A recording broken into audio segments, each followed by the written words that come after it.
Hola, ¿cómo están? Les saluda Carlos Barrientos y les doy la bienvenida a una nueva edición de Business Night Talks. En esta oportunidad nos acompaña Rodrigo Salinas. Rodrigo Salinas es director comercial y country manager, gerente país de Reckitt. Reckitt es una empresa del rubro salud, nutrición y también en el rubro limpieza. De hecho, tiene a cargo 3 países, Ecuador, Perú y Bolivia. Así que le damos la bienvenida a Rodrigo. Rodrigo, ¿cómo estás? Bienvenido. Muy bien, Carlos. Gracias por la invitación. Muchísimo gusto y nada, ansioso acá de conversar un rato. Gracias a ti por tu tiempo. Rodrigo, cuéntanos, empecemos por el lado profesional. Has pasado por cervezas, has pasado por bebidas energizantes, has pasado por licores, gaseosas, todo un mundo por el lado de bebidas, para estar ahora en una industria distinta, Sí. por decirlo de alguna manera, ¿no?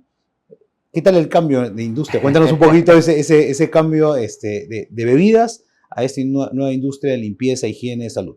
Sí, mira, de hecho, toda mi vida estuve en bebidas. Creo que he pasado por todas las categorías, lo cual ha sido súper enriquecedor para mí en términos comerciales, en términos de línea carrera, en desarrollo profesional, en conocimiento de stakeholders internos. Así que ha sido súper bueno. El cambio fue fuerte más en la parte técnica y de desarrollo de categorías. Hasta el día de hoy, te lo digo con total sinceridad, sigo entendiéndolas porque son categorías muy técnicas a otro tipo de shopper, con otro tipo de ocasión de consumo, con otro tipo de tecnicismo desde regulatorio, lo cual a veces es una limitante para el movimiento que tiene consumo masivo o el rush de trabajo del día a día. Pero definitivamente es un cambio que para mí fue súper bueno, súper positivo, porque ya expandiéndote a otra industria generas otros conocimientos, conoces otros stakeholders, otra cara de la moneda, y creo que eso ha sido muy, muy fructífero para mí, muy bueno. La percepción del mundo de las bebidas es que es bastante dinámico, ¿es así? Sí, sí, sí, son categorías más de impulso, ¿no? Entonces el dinamismo es casi muy constante de día a día, todos los días ver cómo están cada uno de los KPIs para empezar a planificar y rebobinar un poco la máquina hacia adelante. Entonces sí, acá de hecho el hábito de consumo es más semanal, más teledirigido, ¿no? No es tanto un impulso de día a día que tú puedes pasar por una bodeguita y me provocó un agua y tienes muchas opciones. Entonces acá trabajas mucho más productos desde tecnicismo de calidad, mucho valor de marca, y Reckitt se ha enfocado mucho en eso. Juega, en mi caso, que yo veo todo lo que es limpieza, higiene, no juega en las grandes categorías, sino se va a las nichos, a los segmentos muy técnicos de desinfección, de limpieza especializada. No te va a jugar en jabones, no te va a jugar en detergentes, sino se va a lo que sale en paralelo de estas grandes categorías que existen. Pero en el sigue mundo siendo B2C. Sí, sí, sí, totalmente, totalmente. Y sin dejar de ser B2C, hay algo de venta técnica, en todo caso, Total, total. totalmente Mira, distinto al tema de bebida, por yo supuesto. te lo digo, por ejemplo, la categoría quitamanchas, que yo no era un heavy user, para mí fue todo un mundo descubrirla, y después me enteré que había detergentes de bebés, detergentes de colores, detergentes de cuidado de la ropa. Hasta tenemos uno que tiene queratina para antiarrugas. Yo pensé que la queratina era para solo el cuidado del cabello. Entonces, no, es así. En cada una encuentras como que mucho tecnicismo, lo cual es bacán para mí. ¿Extrañas algo del mundo de las bebidas? Eh, yo creo que a los amigos siempre se extraña, porque estuve tanto tiempo ahí que de una u otra compañía terminas conociéndote a todos. Creo que eso sí es algo que extraño bastante y valoro mucho. Y en este nuevo sector de limpieza, higiene, que es mucho más técnica, vamos a decir, sin dejar de ser B2C, o sea, también hay obviamente un componente bastante subjetivo en la compra. ¿Cuál crees que es el gran desafío en Perú, en el mercado que estás hoy día cubriendo? Y después hablaremos de los otros países, pero Sí, Perú. hoy día yo creo somos un mercado latinoamericano, ¿no? Donde hay mucha competencia que te juega a precio, que te juega a copiar un poco.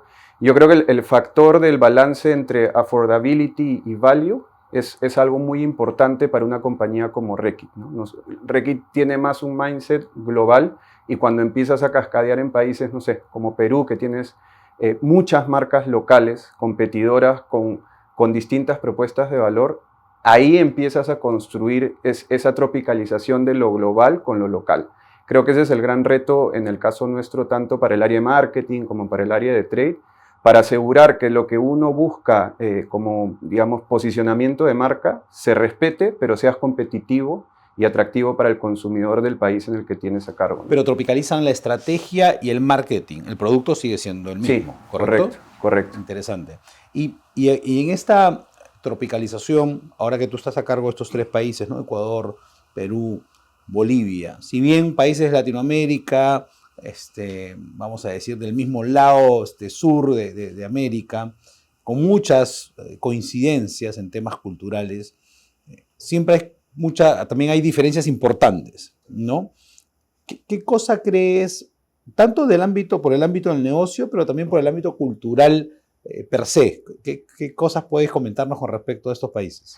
Mira, si bien sí, somos países hermanos, como mencionas, la cultura cambia. Pero es un país muy centralizado. Bolivia y Ecuador no, es más descentralizado y más alocado en tres grandes ciudades, la cual en cada ciudad hay un comportamiento distinto, tanto en el consumidor como en tus stakeholders, ¿no? La forma de negociar en Quito no es la misma que en Lima, no es la misma inclusive que en Guayaquil y tampoco que en Santa Cruz o La Paz.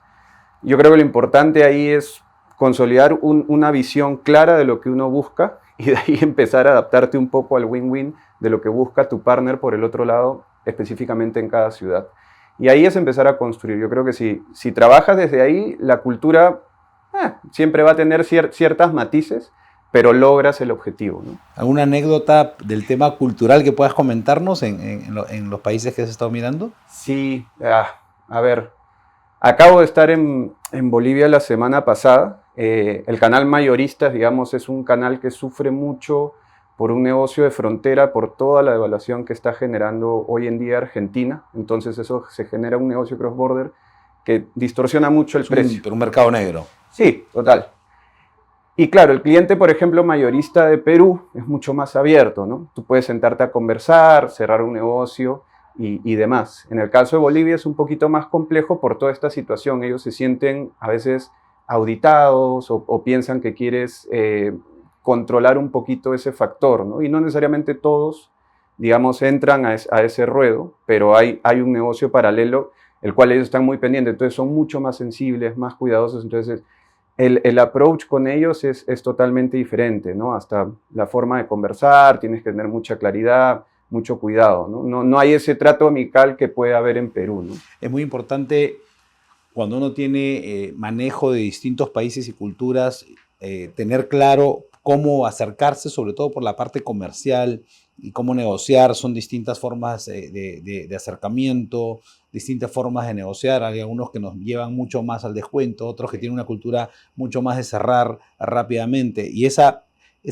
sensibilidad es importante por el lado tuyo, que estás manejando la región, pero tienes obviamente a tus distintos equipos en cada sitio, ¿no? Sí, totalmente. De hecho, mis visitas son mucho más políticas, pero a mí me encanta mucho conversar y tener la sensibilidad de cada uno de los clientes para entender mejor tanto la cultura como tu negocio, ¿no? Desde ahí tú construyes, de ese insight o feedback que te puede dar el cliente, lo que está pasando en su negocio, en la realidad, al final, que varía mucho, ¿no? Cada canal, si bien los factores macroeconómicos impactan a los clientes, a cada uno le impacta de forma distinta, ¿no? Entonces, ahí creo que es lo rico y lo ganador cuando uno se sienta a conversar y genera esa apertura, ¿no? Tu experiencia es muy fuerte por el lado comercial, ¿no? Y a veces hay esta idea en las organizaciones que solo los comerciales venden. Y esta no es pelea, pero esta discusión permanente en las distintas organizaciones persiste aún. ¿Qué opinas de esto y cómo lo abordas en la compañía? Yo creo que ya está migrando mucho a más la parte de soft skills, tanto en ventas, y eso te permite la apertura de realmente las ventas con la tecnología que tenemos el día de hoy, las puede gestionar a alguien con la capacidad de generar contacto y acercamiento con cualquier cliente, ¿no? Tienes una herramienta muy fuerte que es tecnología. Eso te abre barreras y te abre un scope a tener distintos o diversidad en el público para el segmento comercial. Para mí no es tanto así. De hecho, yo, por ejemplo, estudié una maestría en desarrollo organizacional y dirección de personas, que es más recursos humanos, pero al final es liderar equipos, ¿no? Cuando estás a cargo de equipos, el balance entre desarrollo organizacional y desarrollo de negocio, creo que para mí es lo que ha sido un factor de éxito en cada una de mis asignaciones. que puede ser muy distinto al vendedor o al staff comercial que antes uno pensaba que era mucho más orientado al objetivo, al número y quizás hasta un poco más operativo, ¿no? Creo que ahora te vuelves más como que un líder integral, tanto por el valor organizacional como el valor de negocio.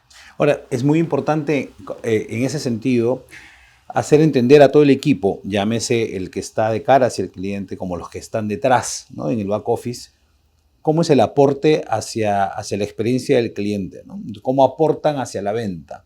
Entonces, siempre se dice que hay dos grupos de personas en una compañía, los que venden y los que ayudan a vender.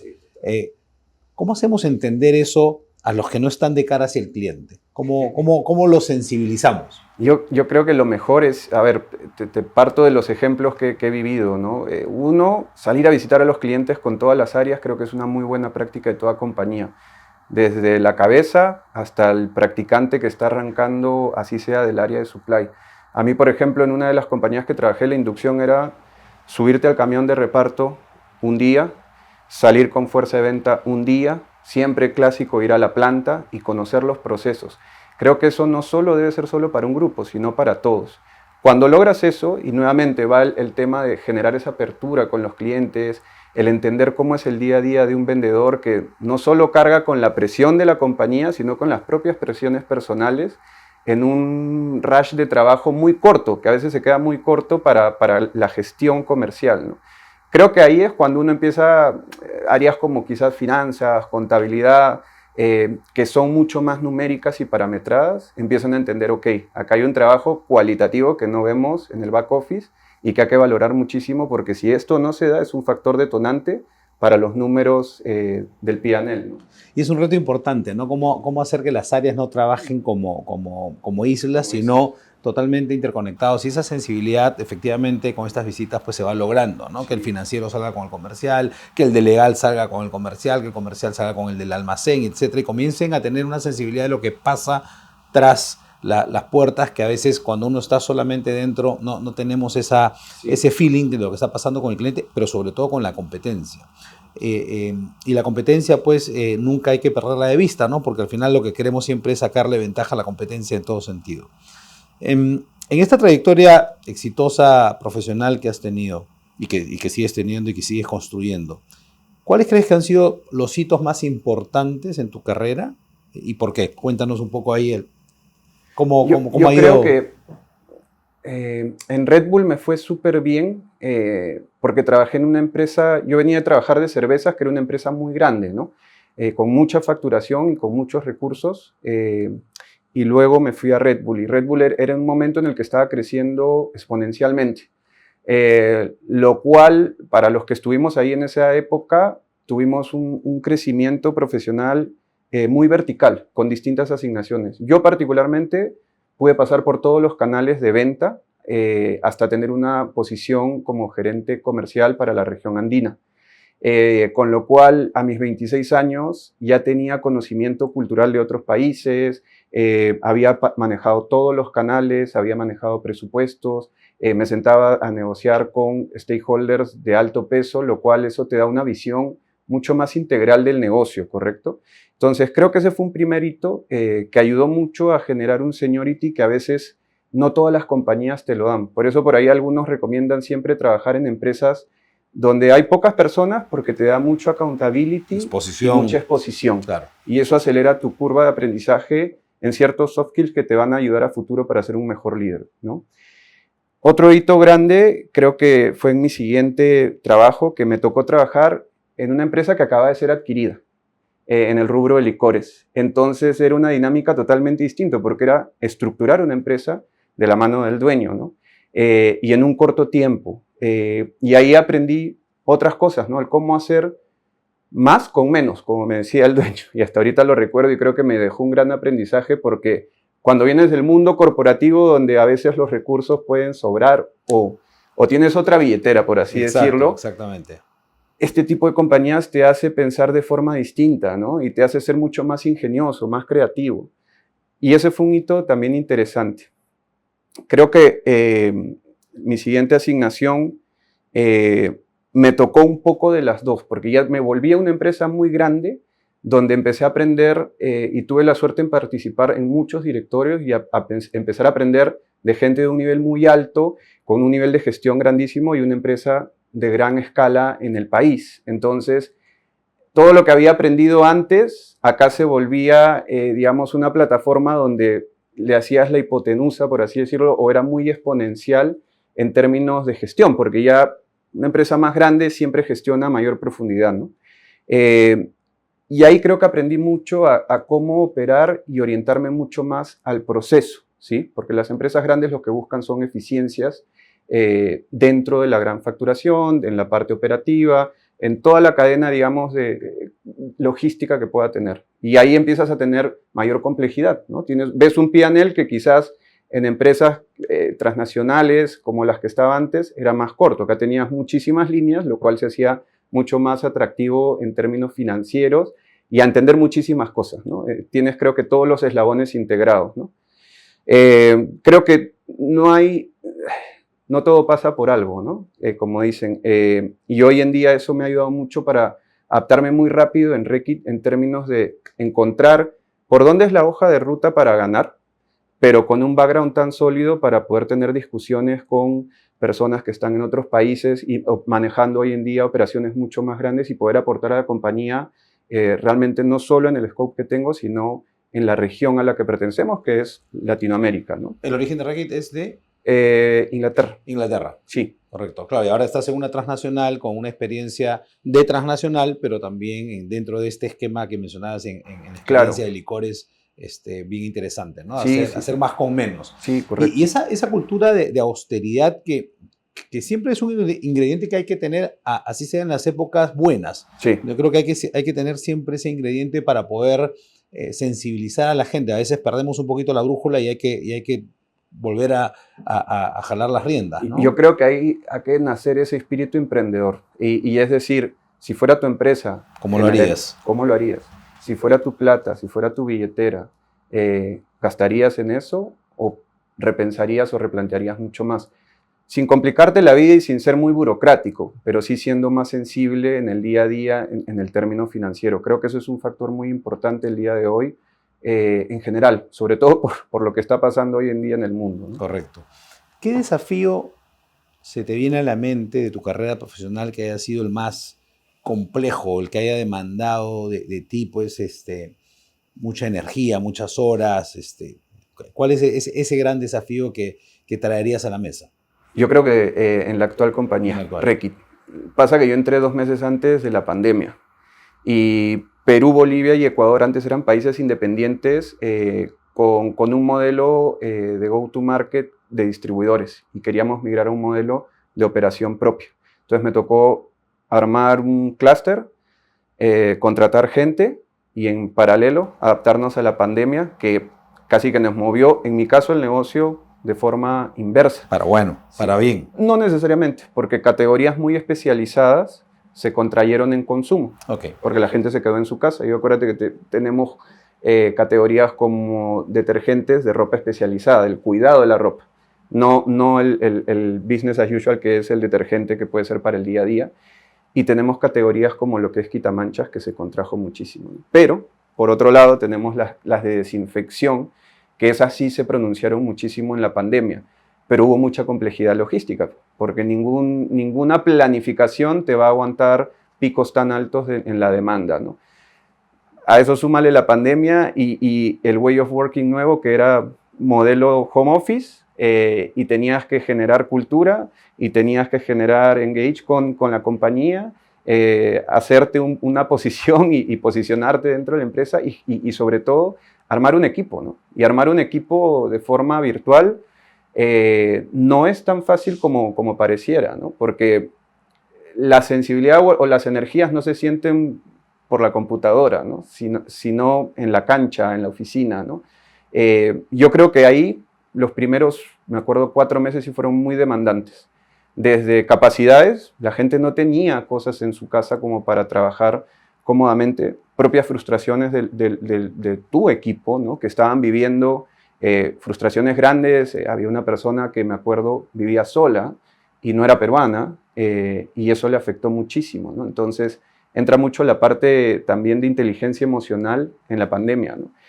Pero creo que algo que hicimos bueno como equipo fue entendernos rápido y consolidarnos para la visión de lo que queríamos. Y generó mucha motivación, lo cual nunca hubo esa desmotivación o ese feeling de frustración negativa, ¿no? Obviamente frustrados porque creo que a nadie le gustó lo que pasó en la pandemia, pero muy motivados por lo que estábamos construyendo.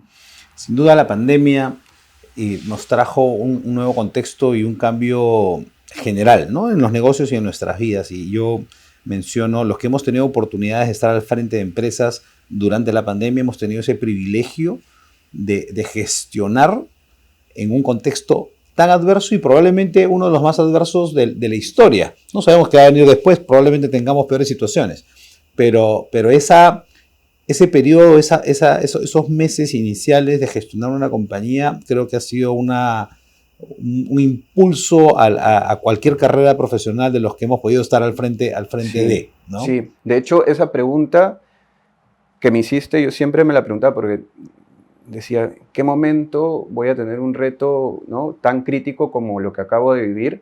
Creo que no me había pasado, ¿no? Yo tengo 36 años, estuve en Perú en un momento que Perú creció muchísimo como país, entonces había mucha oferta laboral, a diferencia quizás de nuestros abuelos, nuestros padres, que era una época mucho más industrial, ¿no? Y creo que ha sido un punto de partida para justamente fortalecerse como profesional, ¿no? Ahí es donde se faja la gente que sale adelante, donde ves a esos líderes que realmente están al pie de cañón, como se dice, y identifica, ¿no?, muchísimo esas diferencias que a veces no se ven en el día a día. Es correcto, así es. Muy bien. Rodrigo, ¿cuál es tu estilo de liderazgo? ¿Cómo formas equipo? ¿Cómo lideras? Cuéntanos un poco de esa parte. Mira, yo siempre trato, como te digo, en construir dos grandes pilares, ¿no? Desarrollo de negocios, y ahí hablas mucho de la parte de pilares de negocio, métricas comerciales, prioridades de grandes estrategias y cómo, lo que acabo de mencionarte hace un momento, ¿no?, cómo aterrizas lo global a lo local, ¿no? Y lo otro es la parte de desarrollo organizacional, que para mí me parece lo que más valor genera, ¿no? El desarrollo de negocio es muy parecido en general, ¿no? Las estrategias son muy replicables y las puedes adaptar en otras industrias o en otras compañías, ¿no?, entendiendo muy bien cuáles son los puntos críticos para mover, digamos, los grandes KPIs o la parte hard del negocio.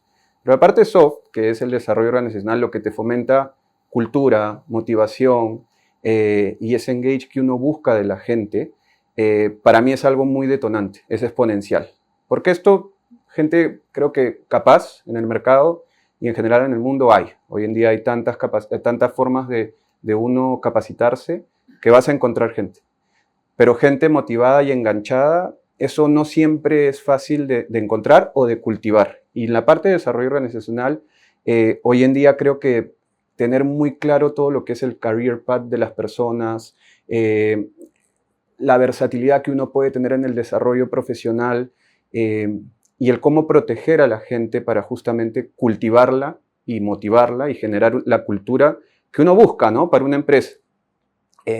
Creo que eso es algo que sí es algo que a mí me marca mucho, es algo en lo que yo me enfoco mucho y dedico mucho tiempo para asegurar que esa motivación entregue la parte hard, ¿no?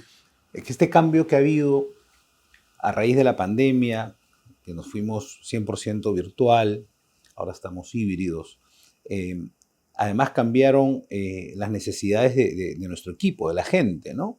Porque tenían a sus hijos estudiando también, mucha gente hasta se tuvo que mudar, y el entender, ponernos del otro lado de la orilla, como se dice, entender esa nueva realidad que están afrontando nuestros trabajadores, justamente nos lleva a entender cuáles son los motivadores, ¿no? Y para poder justamente alinear hacia el objetivo que queremos dentro de la compañía, sin dejar, obviamente, al equipo de lado.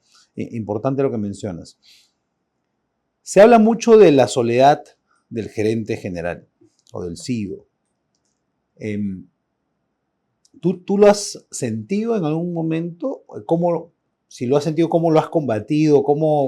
¿Cómo has visto este tema que últimamente además está siendo muy tocado? Sí, creo que nuevamente hubo un momento en la pandemia que, claro, no tienes con quién hacer catarsis, ¿no? Yo recuerdo mucho cuando tenía, no sé, a mediados de mi carrera, uno hace catarsis, conversas con colegas, con tus pares, pero acá no hay. Algo que hice muy interesante es que yo tenía un amigo que le estaba pasando algo muy parecido. Era un brasilero que estaba en Colombia y empezamos a generar conversaciones constantes, ¿no? Eso fue lo primero, y ahí tenías ese par o ese colega que, si bien conversabas virtualmente, podías desfogar un poco ciertas cosas que a veces no pueden llegar abajo, ¿no? Por así decirlo, por cuidar a las personas, por cuidar un poco el negocio. Y lo otro es que busqué a mi jefe directo, él está en Argentina, en los momentos más críticos, ¿no?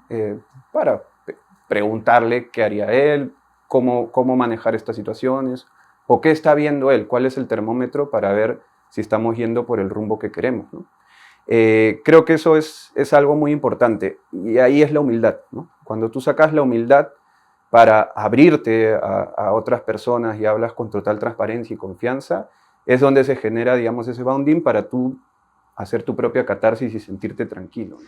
Muy importante lo que has mencionado, porque justamente en los momentos más difíciles es donde el gerente general voltea y resulta que está mirando a todos los demás, mirándote para ver cuál es tu decisión o cuáles son los siguientes pasos, ¿no? Y la humildad justamente consiste en decir, vamos a hacerlo juntos, ¿no? O ayudémonos a dar los siguientes pasos. No tenemos la respuesta para todos, no tienes la respuesta para todo.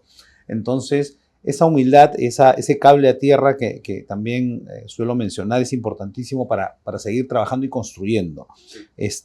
A veces hay estos mitos de que el gerente general tiene que saberlo todo y tiene que saber solucionarlo todo, ¿no? Y eso es una carga muy pesada, sería muy bueno, pero no es así. La realidad es que hay muchas cosas que no sabemos. Correcto. Y que hay que ir construyendo y aprendiendo en el camino, ¿no?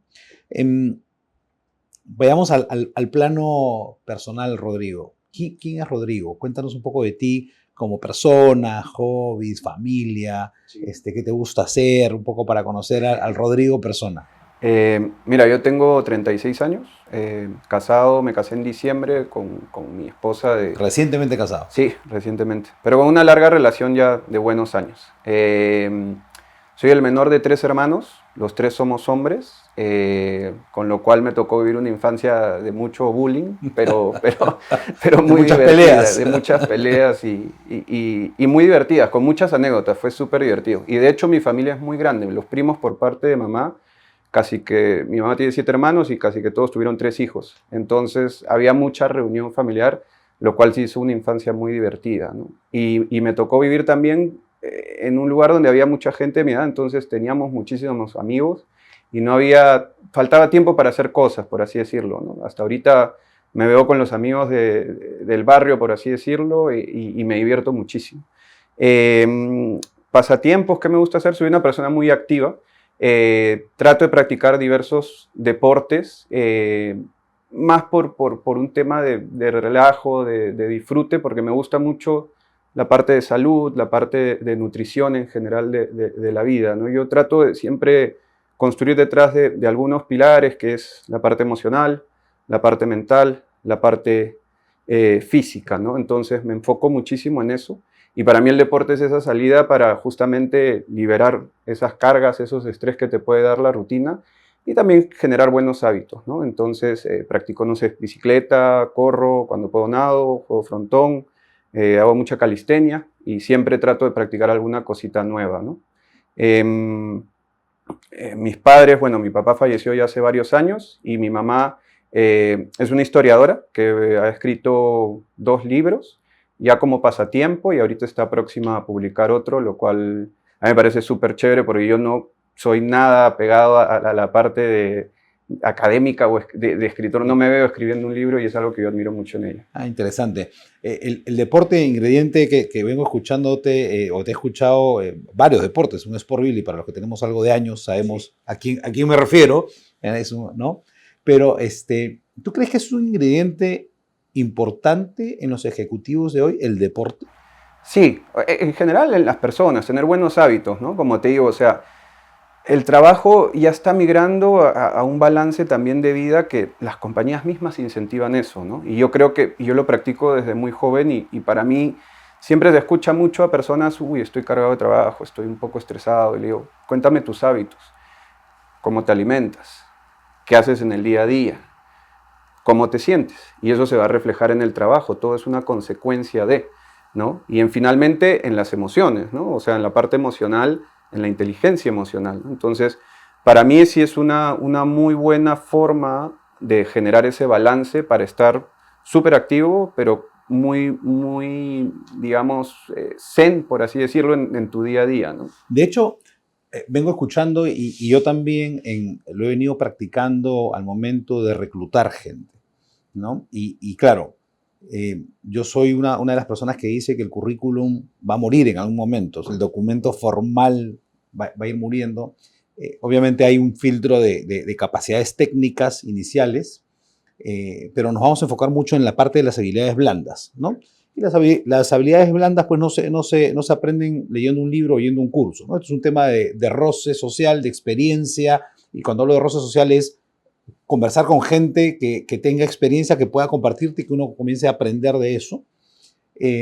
Pero también veo mucho, después de poner casuística y para ver cómo uno reacciona ante un evento, los hobbies. Y los hobbies comienzan a decir mucho de las personas, como tú dices, ¿no? ¿Cómo ves que este tema, además tú con el background de desarrollo de recursos humanos que tienes, lo debes tener mucho más claro que yo, ¿hay un cambio hacia ese perfil o hay un nuevo perfil de las Creo que sí. personas? ¿O cómo lo ves? Yo creo que sí. Yo noto mucho, sobre todo,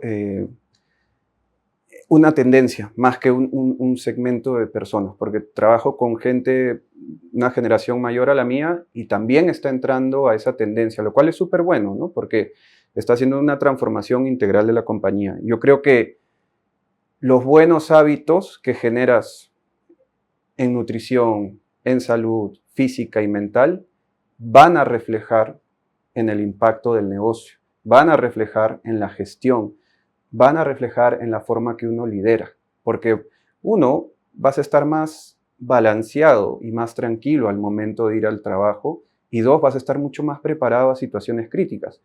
El trabajo genera, el deporte o los buenos hábitos genera motivación, genera autorrealización, y eso te va a dar ese motor para irte al trabajo y decir, estas cosas se pueden resolver, estos problemas hay una solución. Para mí es una consecuencia, o sea, todo está dentro de la receta. No te digo que tienes que ser pues un triatlonero. Correcto. Es generar buenos hábitos, sentirte bien contigo mismo. Y eso se transmite en tu imagen, en la sonrisa con la que vas al trabajo, a diferencia que con esa mentalidad que puede pasar a veces, que es, vas cansado, ¿no? Entonces, genera juventud en el día a día, ¿no? Y yo te digo, yo trabajo con una persona mayor que yo y tú la ves y es súper jovial, y es porque tiene buenos hábitos y ella es consciente de eso. Cuando tú trabajas eso, lo irradias en el día a día y contagia, ¿no? Correcto. Volviendo al ámbito empresarial, coméntanos un poco del sector en el cual te estás desarrollando hoy día. ¿Cómo está Perú en ese sector de limpieza, de higiene? ¿Estamos en un mercado maduro? ¿Ves oportunidades de crecimiento? ¿Vamos a ir especializándonos en ciertas cosas? ¿Cómo lo ves? Yo creo que en las grandes categorías es un mercado maduro. Categorías de desinfección está en un proceso de desarrollo. La pandemia nos forzó a generar nuevos segmentos, a lanzar nuevos productos, y hoy estamos nuestro rol es educar al consumidor para generar hábitos de consumo detrás de estas categorías. Entonces creo que en la parte de especialización sí todavía tenemos muchas oportunidades de desarrollar productos, de desarrollar nuevas marcas, tanto nosotros como nuestros competidores, y creo que es un poco el foco de la industria. Las grandes creo que ya empezaron a generar estos nichos donde nosotros siempre buscamos oportunidades y somos muy buenos en construcción de marca. Creo que Perú, Ecuador, Bolivia está pasando, en general toda Latinoamérica. Nosotros post pandemia casi que hemos lanzado dos grandes marcas, las cuales una gran marca con 3 grandes segmentos, las cuales hemos ido desarrollando y hoy nuestra labor es educar al consumidor. Quizás en Estados Unidos, cuando es un mercado mucho más grande, ya está dentro de los hábitos de consumo, ¿no? Pero acá todavía no. Hay un tema de evangelización y de comenzar a llevar al consumo a otro nivel, ¿no? De especialización. Sí, sí, sí. Interesante. ¿Planes de Reckitt en la región? ¿Qué podemos esperar de Reckitt para los siguientes meses o años?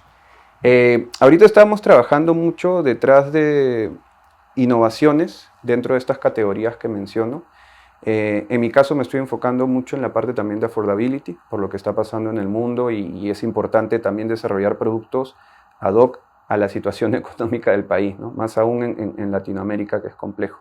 Entonces creo que por ahí va un poco la parte de marcas, de ahí todo lo que es sostenibilidad.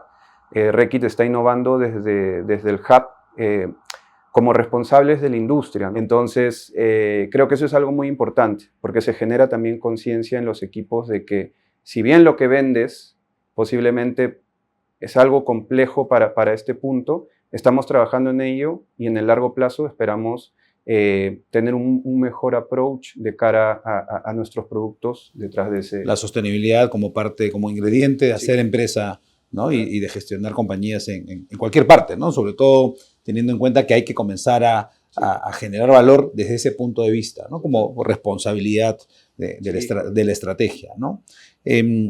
Rodrigo, ¿algo más que quieras agregar sobre la compañía, sobre la industria? No, creo que por ahí estamos. Rodrigo, muchas gracias por tu tiempo. Ha sido muy interesante que hayas compartido tu experiencia y sobre todo tu forma de liderazgo y cómo has venido construyendo esta carrera tan exitosa. Así que felicitaciones y éxitos en lo que se viene. Gracias, Carlos. Estuvo con nosotros Rodrigo Salinas, Country Manager y Director Comercial de Reckitt. Será hasta una próxima oportunidad en Business Night Talks. Nos vemos.